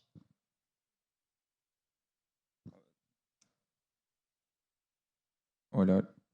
Te respondo en parte. Primero, lo de las clases extracurriculares, no hay una receta mágica para ninguna escuela. Creo que lo que ellos aprecian, como decía Mechi, una parte es el promedio, otra parte es el perfil de leadership, como decía Bauti, otra parte es actividades extracurriculares en general. No sé si clases, te referís a materias o... Sí, todo suma. Por ejemplo, no sé, en Derecho se valoran mucho las actividades académicas. Si publicaste un artículo, si fuiste docente, todo lo que suma en tu perfil como profesional y como estudiante, ellos lo que buscan es personas que aporten a su comunidad también, a la comunidad de cada escuela. Y por eso también, como decía Jessy, a veces hay profesores que ellos mismos tratan de recomendar gente porque sienten que son incorporaciones valiosas para tener. Entonces, todo lo que puedas sumar a tu perfil, sin duda va a aportar. Y incluso me animo a decir que el promedio hasta puede ser un factor secundario en algunos casos. Yo me recibí con un buen promedio de la UBA, pero no estelar. Seguramente acá les hacen el ranking, ¿no?, de qué porcentaje de la cohorte, y muchos dicen, si no estás en el 1%, ni pienses en Harvard. Bueno, yo estaba en el 10, no estaba en el 5, o creo que estaba en el top 10. Pero bueno, tenía muchísimas otras cosas en mi currículum que me ayudaron a entrar. En cuanto a los exámenes, no te recomendaría tenerlos hechos. Vos preguntabas los de Cambridge. En general, todos tienen una fecha de antigüedad que ellos exigen. Por ejemplo, el TOEFL tiene que ser un resultado obtenido dentro de los últimos 2 años. Si yo lo rindo hoy y aplico a Harvard en 3 años, el resultado de hoy no vale. Tiene que ser más cerca a la fecha.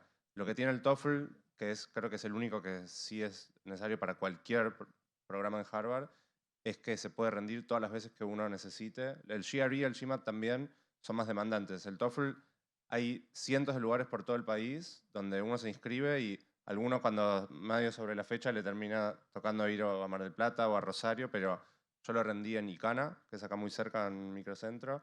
Hay muchos lugares en Capital y en provincia. Los otros, supongo que también. Pero los de Cambridge, es muy buena tu pregunta. Yo fui víctima del marketing de los exámenes de Cambridge desde el colegio, desde la primaria, que iban a servir para estudiar afuera. Me sirvieron para aprender inglés más que para estudiar afuera. Sí, la gimnasia de prepararse para el examen, ir, todo eso sirve para el TOEFL, es mucho más simple que eso. Sin duda te sirven para prepararte para vivir en inglés, que es un gran cambio de ir a estudiar afuera, que es la vida cotidiana en inglés todo el día 24/7, y rendir los exámenes de allá y los de preparación. Pero no me consta que haya sido, primero que exigen el TOEFL, que es la versión estadounidense, no me consta que sirva tener el título para algo en especial. Y no sé si había una tercera pregunta.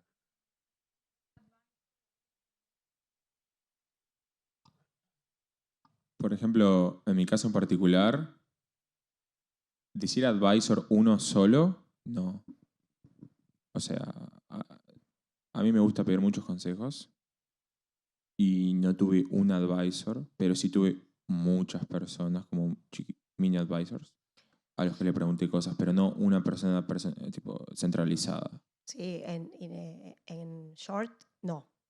O sea, no, vos estás solo. Un poco lo que nosotros hacemos, el objetivo de hacer esto es que se sientan menos solos, que si ustedes te pique ese bichito, digo, ay, quisiera estudiar en Harvard, que no pienses que es imposible, que no pienses que estás solo y que busques ayuda. Como te dicen, como cada programa es un mundo, porque es así, cada programa es un mundo, es importante que si a vos te interesa algo en economía, o no sé, o HBS, que sería, me imagino, afina o la Kennedy, porque hay programas también de administración y demás en la Kennedy, que una vez que elijas el programa, como decían las chicas, una vez que uno mira cuál es el programa que le interesa, ahí empezar a contactarte, y por eso nosotros ofrecemos ayudarlos a contactarlos con las personas que estén, digamos, más vinculadas con ese programa. Y una cosa agregar a lo primero que dijiste, y creo que se vincula con lo que decía Mora, vos tenés que build your case, o sea, vos tenés que mostrar por qué vos sos esa persona.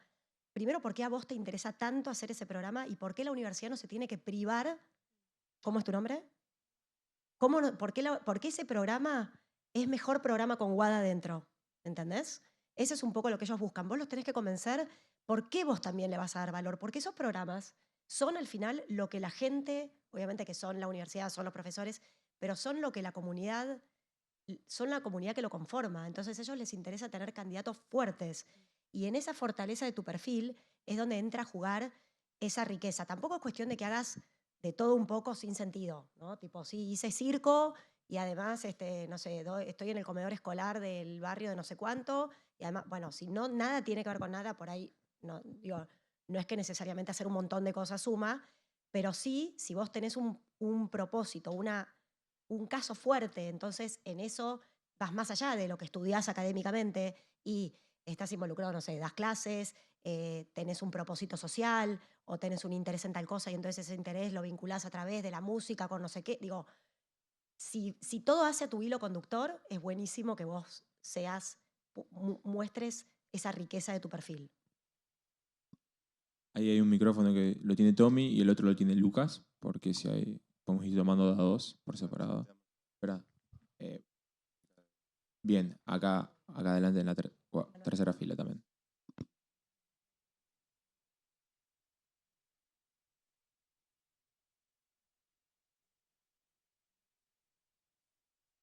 Adelante, adelante.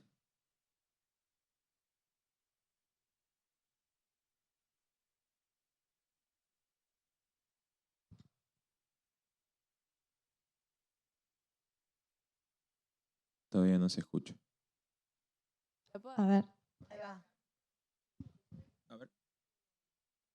No, vamos por un micrófono porque, Ah, por la ok, gente de Zoom. Perfecto. Ahí está. Buenísimo, perdón. Bueno, mi nombre es Malena, soy estudiante de 4º año de la carrera de marketing acá en UADE. Y a mí me gustaría hacer un programa en lo que es HBS. Y nada, cuando veo esto, veo muchos frentes que hay que acaparar. Y a mí ya me gustaría empezar a prepararme para mi máster lo antes posible, porque ya estoy pronta a recibirme. Entonces, a ustedes, ¿qué me recomiendan por dónde arrancar primero? Si arranco primero por Fulbright o por buscando becas, si arranco a preparar más mi aplicación primero. También medio que ya la habían respondido con respecto a las curriculares, pero yo hice la gran mayoría de la carrera trabajando, entonces siento que también el peso de los curriculares puede llegar a tener bastante peso en mi aplicación, pero nada, esto de también dentro de el área de HBS, qué es lo que valoran más específicamente, y también es como que veo todo esto y digo, bueno, como por dónde arranco, ¿viste? Pero nada, es como más consejo suyo de cómo comienzo a encararlo o qué es lo que más me recomiendan. Sí, Gracias. sí, va a contestar Manu Frank en el Zoom, porque la pregunta es de HBS. Ahí voy. Primero da tranquilidad de que en general los estudiantes de HBS. Sí, perfecto. Sí. En general los estudiantes de HBS entran a la maestría. HBS, para recordar, es la escuela de negocios que tiene una maestría que es la maestría de negocios. Entran a la maestría de negocios de 3 a 5 años después de graduarse de grado, ¿no? Entonces, tenés que ya terminar con la universidad y tenés que empezar a aplicar ni nada. Yo la secuencia de cosas que haría, y un poco lo mencionó Bauti en la presentación, ¿no? Y también lo mencionaron los representantes, tenés que tener una historia consistente y clara que se vincula a lo que vos estás haciendo y lo que vas a hacer en los próximos años. Entonces, eso es lo primero que tenés que ir armando en tu trayectoria profesional, ¿no? No hay una trayectoria profesional determinada que te asegura que te vas a sacar de la universidad, pero sí tiene que haber cierta consistencia. Entonces, en esta instancia es preocuparte por armar una trayectoria profesional que te represente y que sea interesante para vos y para y recién te diría un año antes de aplicar, empezar realmente a hacer cosas que están dedicadas a la aplicación. Es estudiar el GMAT, que es el examen que se usa, empezar a juntar las cartas de recomendación, empezar a juntar la aplicación y después aplicar. Entonces, en síntesis, ahora es más dedicarte a tu profesional, un año antes es preparar la aplicación exactamente.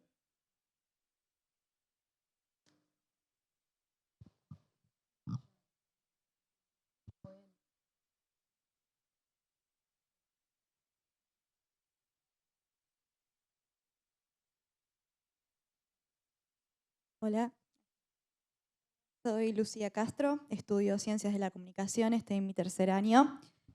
La realidad es que, bueno, yo en esta universidad estoy becada también y lo único que tengo en claro es que me quiero seguir formando. La realidad es que al estar becada, yo muchas de las cosas que tengo que hacer es, por ejemplo, trabajar. Entonces, si yo, por ejemplo, aplicara a Harvard, ¿se podría trabajar y estudiar allá o no es posible? A ver, en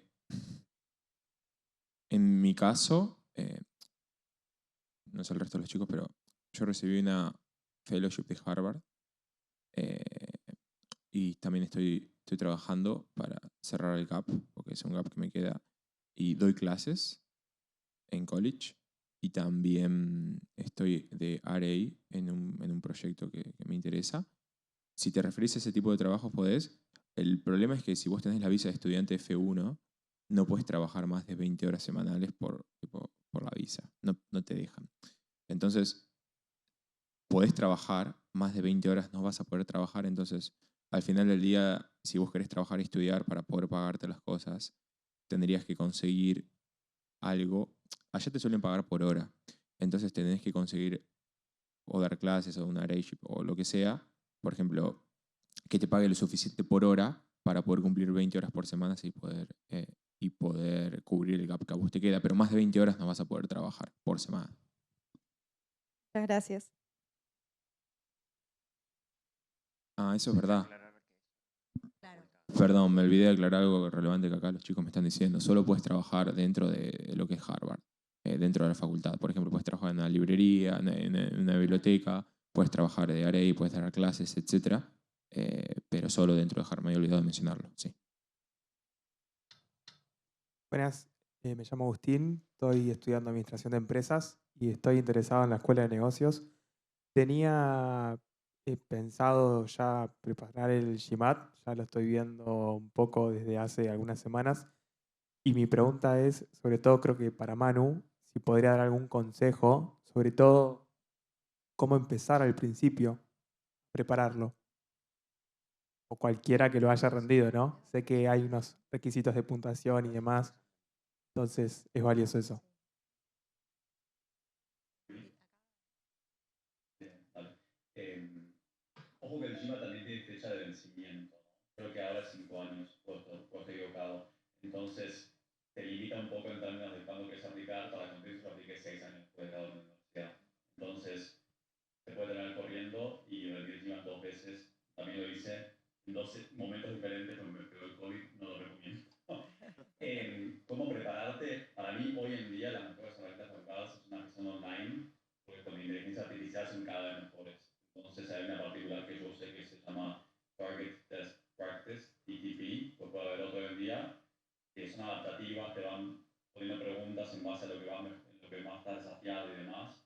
Creo que de vuelta, hoy en día, y más con inteligencia artificial, que yo no lo sé en su momento con inteligencia artificial, deben ser mucho mejores que cualquier otro tipo de herramienta.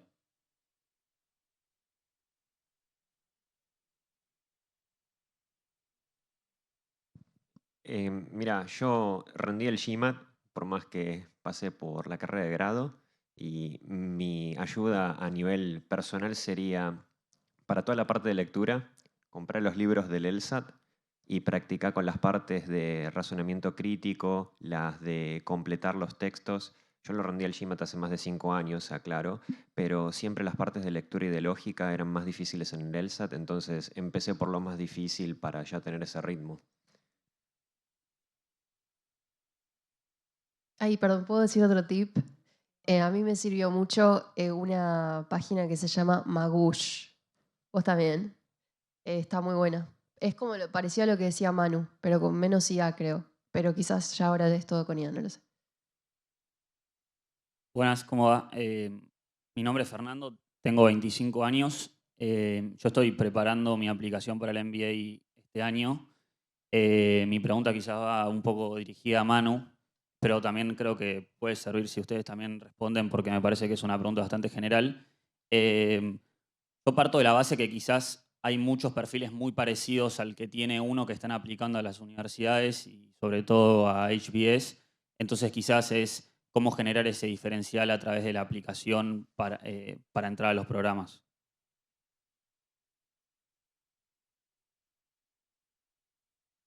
Manu. Sí, no, sería la pregunta del millón. Me haría... Sí. No, es un gran punto y creo que se mencionó antes en las preguntas. Para mí, para Harvard, para HBS particularmente, el GMAT es un primer filtro de un puntaje discreto que no sabemos cuál es, pero hay un puntaje discreto que puede ser 700, algunos dicen que te aumenta bastante las posibilidades de entrar. Y después es tener una historia que puedes vender. Y creo que ahí el punto es, para Latinoamérica, ciertas empresas, ciertos backgrounds son más atractivos para Harvard Business School, porque son empresas que conocen y demás, pero no descartan el resto. ¿Cómo te destacás? Para mí termina siendo en términos de los essays y que mostres liderazgo muy diferente a otra gente. Es decir, vos podés ser analista o más senior o menos senior, pero si vos tenés una historia clara y concisa y fuerte respecto a que te destacaste el liderazgo en tu vida anterior a aplicar, para mí eso es bastante clave. Como una cosa más, las recomendaciones son algo que miran con mucho cuidado. Si tenés un jefe para el que hayas trabajado, o algún supervisor académico o un docente, por eso también hablamos mucho de desarrollar la carrera un poco antes, desarrollarla unos años antes de pensar en ir afuera, porque también cuanto más experiencia tiene uno, tiene más oportunidad de contribuir más sustantivamente a un trabajo que permita que el jefe te recomiende con tanto énfasis como para entrar a Harvard. A mí particularmente me ayudó tener un jefe que era el mismo egresado de Harvard. Entonces, estoy seguro de que también miran distinto si la carta la firmó una persona que es graduada de la misma facultad a la que estás aplicando o no, o es, no sé, qué posición tiene en la empresa donde trabajaste o en la facultad.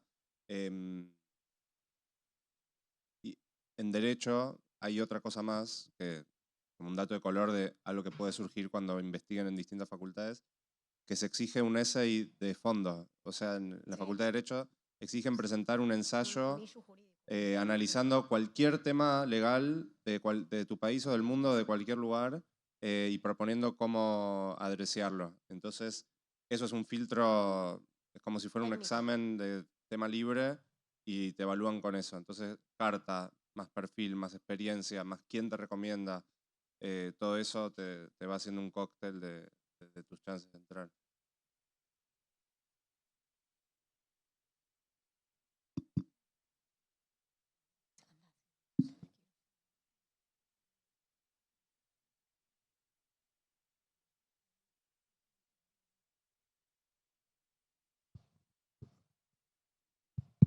Buenas, yo soy Franco, estoy haciendo MAE con Ditela, así como Bauti hace unos años. Yo quiero hacer un doctorado en economía en Estados Unidos. Sé que en Harvard es casi imposible entrar, de hecho casi nunca entra alguien de Ditela ahí, pero en general pregunto, porque siento que para entrar a un programa así de doctorado, quizás suma mucho ya conocer a algún profesor no sé, qué sé yo, conozco a algunos profesores de nombre que me gustaría trabajar con ellos o artículos que han escrito y que han influenciado lo que a mí me gusta investigar hoy. ¿Cómo ven ese contacto con los profesores? Y no sé si ustedes ya conocen algunos del Departamento de Economía o de Finance o algo así, de si poder intentar armar mi caso por ese lado, en el sentido de que ellos sepan ya quién soy yo, dado que es quizás el top 1 o top 2 Departamento de Economía en el mundo. Yo sé más que nada por ese lado. Voy a empezar a contestar la pregunta. La va a terminar Fran porque ella está haciendo el doctorado en Harvard con respecto a temas de doctorado. Pero justo como mencionaste, maestría en economía en Ditela, la hice en 2023 y en 2024. Para mí tener el contacto con profesores de Estados Unidos es completamente relevante porque... Gracias, Mora. Por lo siguiente, básicamente. Las cartas de recomendación están muy ligadas a... O sea, cuando te escriben las cartas de recomendación, por ejemplo, tengo todos mis amigos, todos mis amigos aplicaron para doctorado en economía y las personas que hacen las cartas de recomendación las mandan a diferentes universidades. Entonces vos tener el alcance con alguien que vos conoces en una universidad suele ser súper importante. Para mí es fundamental tener el contacto. Cuando digo tener el contacto es que esté ese bridge, ese puente entre la universidad y la Universidad Argentina y la Universidad de Estados Unidos a la que se quiere ir. Por ejemplo, por ahí tenés las mismas cualidades para entrar a la Universidad A y a la Universidad B. Pero si justo conoces a un profesor con el que ese profesor valora tu carta de recomendación porque ya te conoce desde antes, eso no tiene precio directamente. Para mí es súper importante. No sé qué opina Frank, que está en el Zoom, porque ya está haciendo el doctorado en Harvard, en literatura.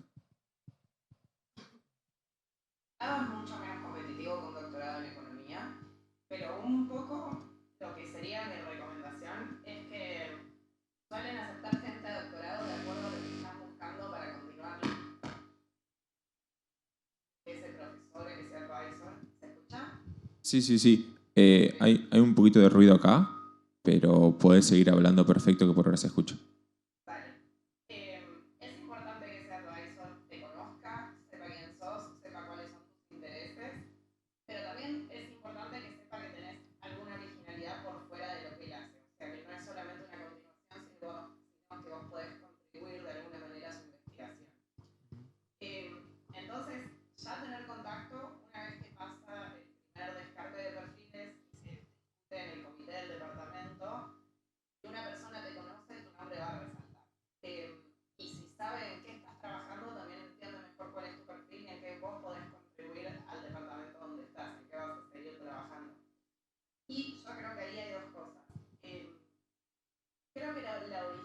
pluralidad de tu pensamiento es una de las partes más interesantes, por lo que más les importa a ellos, más que quizá excelencia académica, que también es importante igual, pero creo que va un poco más con alguna novedad, innovación, algún diálogo ya establecido con un profesor. Y lo segundo es que creo que hay un factor suerte también. En general, cada año se proponen una lista de requisitos para los alumnos de doctorado que van a entrar. De poder mover perfiles, qué profesores eligen. Entonces, el factor suerte siempre importa mucho. Quizá tu perfil no es el mejor, pero es en ese momento el más competitivo porque necesitan a alguien que esté haciendo, no sé, econometría.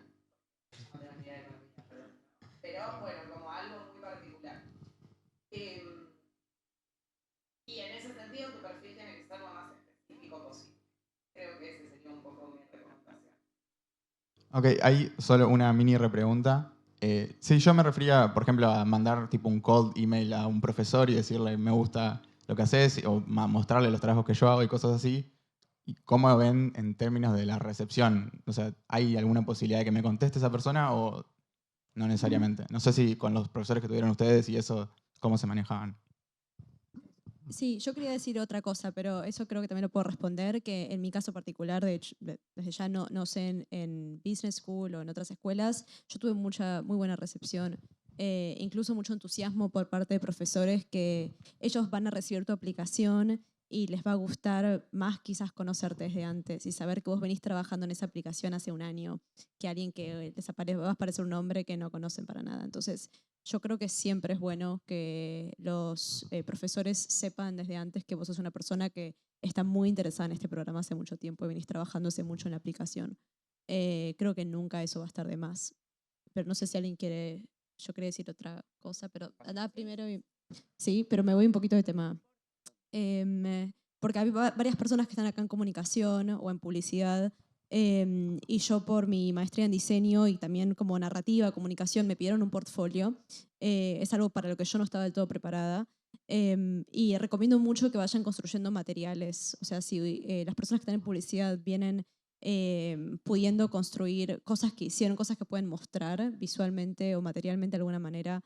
En mi caso fueron artículos porque he escrito mucho, entonces esa fue mi forma de presentar un portfolio, pero sean artículos académicos, artículos más literarios o periodísticos, cualquier forma de materialidad de eso, recomiendo mucho que vayan juntando y que lleguen al momento de la aplicación con buen material, especialmente para estas carreras de comunicación, diseño, publicidad, marketing.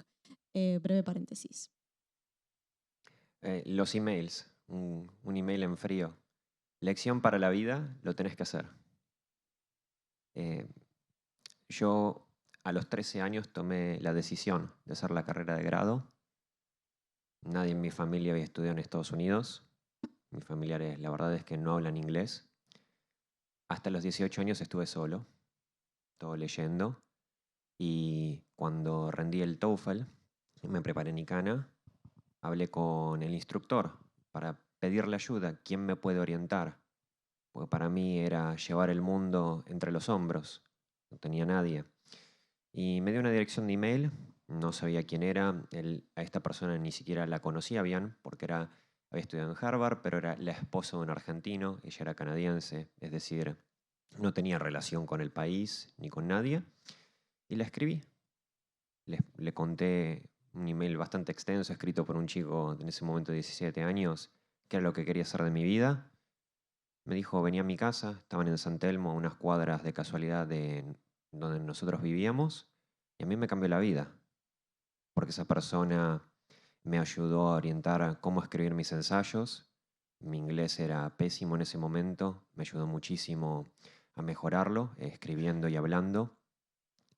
Y esa lección me quedó. Muchas de las oportunidades que después tuve en mi vida también surgieron de enviar un email o agarrar el teléfono y llamar. Así que si vos tenés las direcciones de correo de estos argentinos, escribiles. Deciles qué es lo que vos querés hacer, qué es lo que estás haciendo ahora. Presentate. Y acordate que vas a mandar 100 y te va a responder uno, pero ese uno es el que cuenta. Porque si ese te cambia la vida, ya pasaste al próximo capítulo. Bueno, gracias. Mucho research. Esto da para otra charla, pero también para la búsqueda de trabajo post maestría, que algunos de nosotros lo hicimos. Como dijo Bauti, errar, o sea, mejor errar por tratar demasiado. Y sí, o como dijo Luis Escola en muchas entrevistas, no sé si a alguno le gusta el básquet, pero Jordan, que fue el mejor de la historia, salió campeón 6 veces y hubo otras 14 que no salió campeón. Incluso el mejor de la historia solo ganó el 30% de los campeonatos que jugó.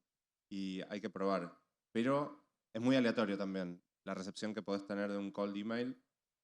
Sí, el que te reciba bien seguramente te va a ayudar un montón. Prepárate para que muchos ni te respondan.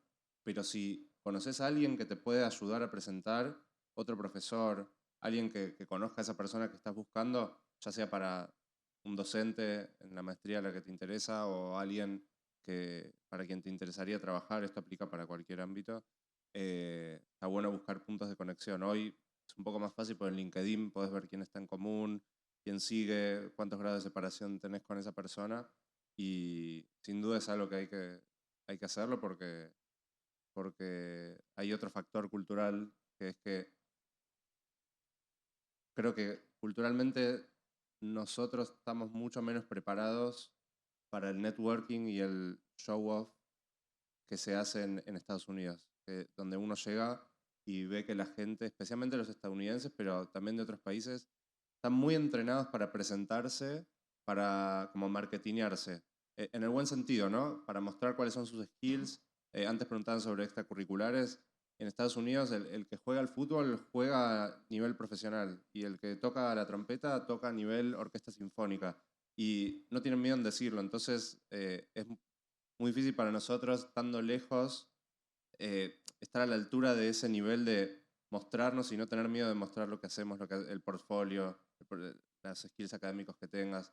Entonces hay que ir al frente, no queda otra. ¿Alguna pregunta? Sí. No sé dónde está el micro. Ahí está, lo tiene Tommy ahí. Última pregunta. No sé si alguien en el Zoom tiene una pregunta, pero y ya, porque los chicos acá se tienen que ir. Perfecto. Bueno, primero que nada, muchas gracias por por la charla, súper interesante todo. Mi nombre es Gonzalo, estoy estudiando comunicación y mi pregunta va más orientada a lo que es el estilo de vida allá.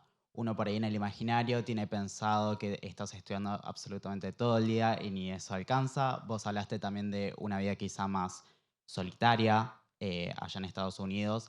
Quiero preguntarles, ustedes que lo vieron en carne propia, cómo es el nivel, si es un nivel que es llevadero, si puedes hacer sociales, cómo lo van manejando. Yo solamente te voy a decir una frase que una vez me dijeron, en Harvard es difícil entrar pero no salir. Está buena. A ver, al menos, no sé, por ejemplo, lo voy a decir desde mi perspectiva de máster, no sé, Lucas con college o Fran con doctorado. Máster es bastante social.